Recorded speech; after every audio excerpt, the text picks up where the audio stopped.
Hello to all drone flying enthusiasts. Welcome to my channel, ELBBB. In today's video, we will explore and explain the complete main settings of the DJI Lito X1 drone. We'll break everything down so it's easy for everyone to understand, giving you a perfect overview of what this drone can do. By the end of this video, you will know how to configure all the parameters to perfectly suit your needs. But enough talking, let's get right into it. Let's open the DJI Fly app and click on the Go Fly button. This brings up the main screen, where you can see the live view from the drone's camera. We can open the main settings by clicking on the three dots icon in the top right corner. Let's jump straight into the first and most critical tab, Safety. This is arguably the most important section to get right before you head out into the field, as it directly affects how your drone behaves in critical situations. First up, we have Manual Obstacle Avoidance. You have three options here: Bypass, Brake, or Off. If you choose Bypass, the drone will intelligently fly around obstacles and keep moving forward. Under Bypass, you can select the Normal sub-mode for a standard safe distance, or Nifty for a more aggressive fluid line closer to objects. Just a heads up, Nifty increases the risk of a collision, so use it with caution. If you select Brake, the drone will simply stop and hover in place when it detects something. Setting it to Off disables the sensors entirely. This is only useful for tight gaps, but for regular flying, I highly recommend keeping them turned on. Right below, you'll see the Display Radar Map toggle. Keep this on. It projects a real-time visual radar map on your screen, showing how close you are to surrounding objects. Next is Flight Protection. Here you can set your max altitude, which defaults to the legal limit of 120 meters, and your max distance. If you want full freedom, just set the distance to no limit. Now let's look at Advanced RTH, or Return to Home. You can choose Optimal, where the drone calculates the most efficient and safe path back, or Preset, where it climbs to a set altitude first and flies back in a straight line. Make sure you pay close attention to the Auto RTH altitude. Always set this higher than the tallest obstacle, like trees or power lines in your flying area, so your drone doesn't crash into something on its way back to you.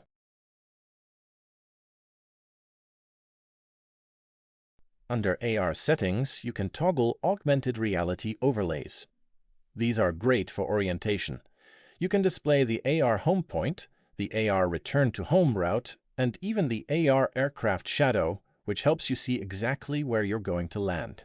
In the Sensors section, you'll find the calibration tools for your compass and IMU. If the app ever prompts you with an error, make sure to calibrate them on a flat surface and away from any metal objects.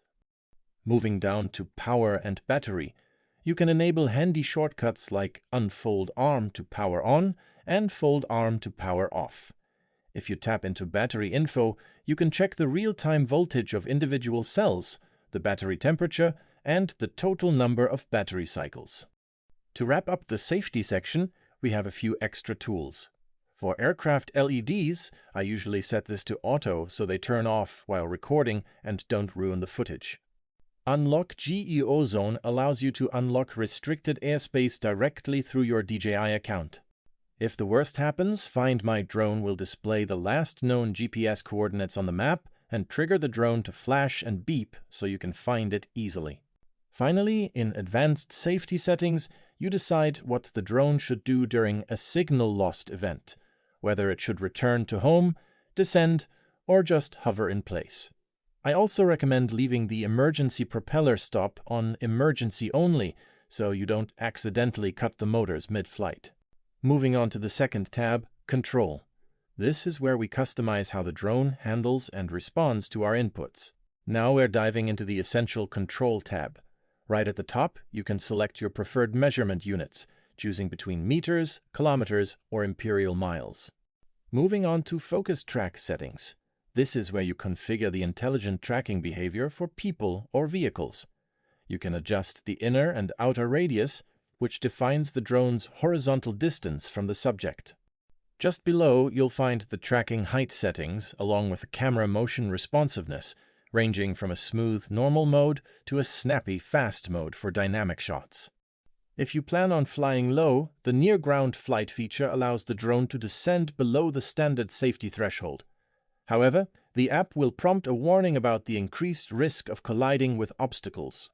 The same tracking principles apply when you switch your subject from a person to a car or a boat under the Vehicle section. Once we exit Focus Track, we'll scroll further down the main menu.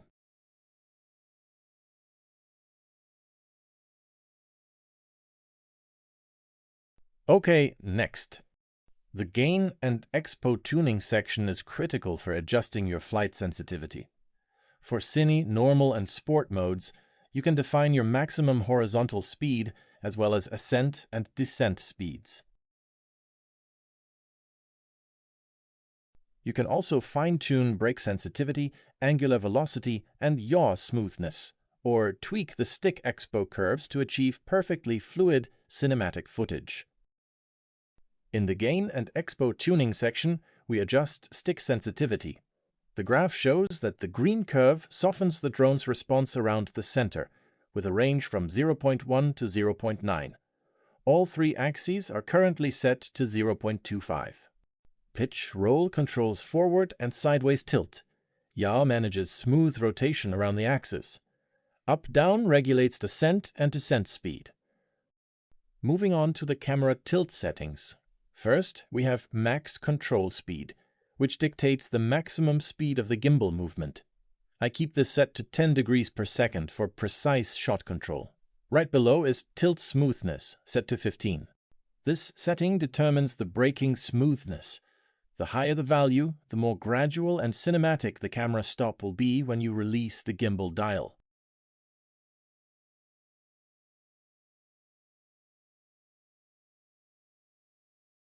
In the Gimbal submenu, you can toggle between the classic Follow mode and the more immersive FPV mode.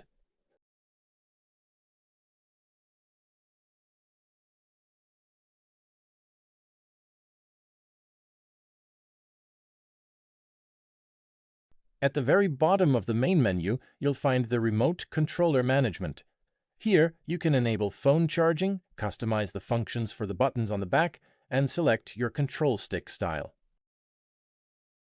You can stick with the standard Mode 2 or switch to Mode 1 or Mode 3.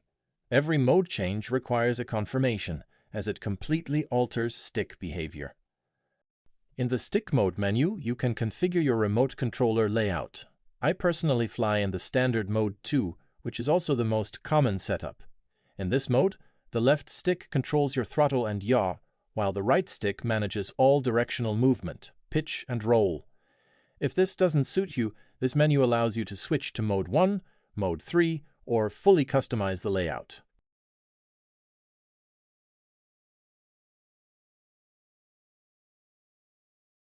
Lastly, this section includes remote controller calibration and the option to repair the controller to your aircraft.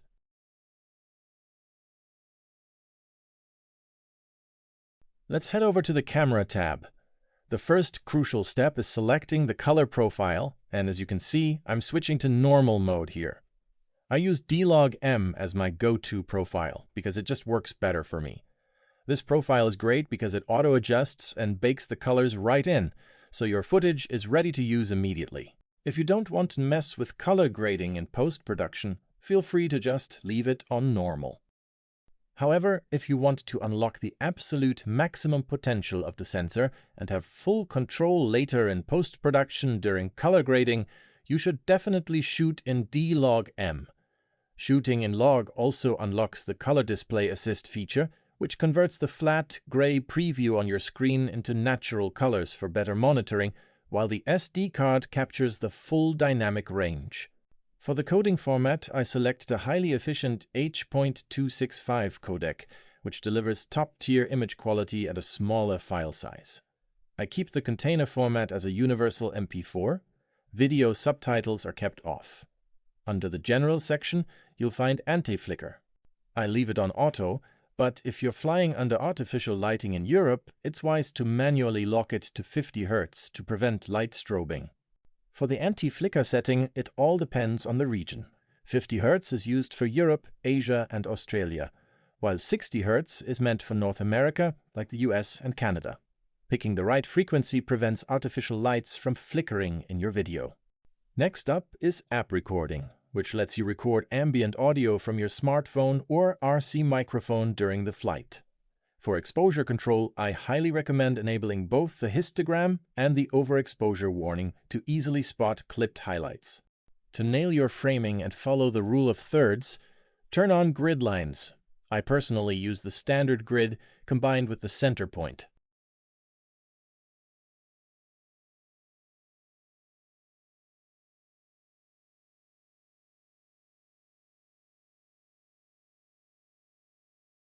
If you plan to use manual focus, make sure to turn on peaking level, which highlights sharp edges in red.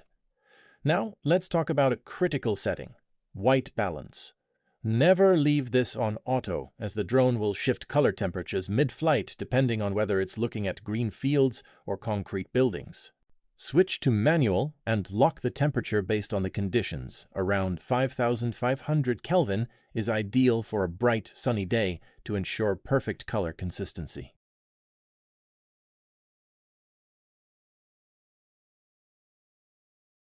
Below the style settings, where you can tweak sharpness and noise reduction, is the storage section. Here you can check available space on both internal storage and the SD card and format them if needed. Further down is cache when recording, which you should definitely keep enabled. This saves a low-res backup video onto your screen device. I'm increasing the max video cache capacity from 4 GB to 8 GB to keep more cached files before they auto-delete. Allow QuickTransfer in sleep is also on, letting you download footage even when the aircraft is powered down. Finally, let's move to the Transmission tab, which manages the signal between your drone and remote controller. For the frequency setting, I choose dual band. This allows the system to seamlessly jump between 2.4 GHz and 5 GHz, depending on environmental interference. The graph below displays live signal stability. Lastly, I keep the downlink bandwidth at 40 MHz to guarantee the highest quality and most reliable live video feed.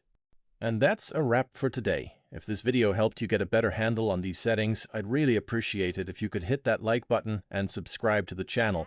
It really helps out a lot. If you have any questions at all, just drop a comment below and I'll be happy to answer. Also, if you'd like to see a practical, real-world demonstration of how these settings perform in flight, let me know in the comments as well. If you're interested in learning more about the DJI Lito X1, make sure to check out my channel. I've already posted various tests there, such as active track, tracking a bicycle or a car, as well as battery tests, signal tests, and of course, plenty of other helpful tutorials. Thank you so much for watching all the way to the end, and I'll see you in the next video. Bye!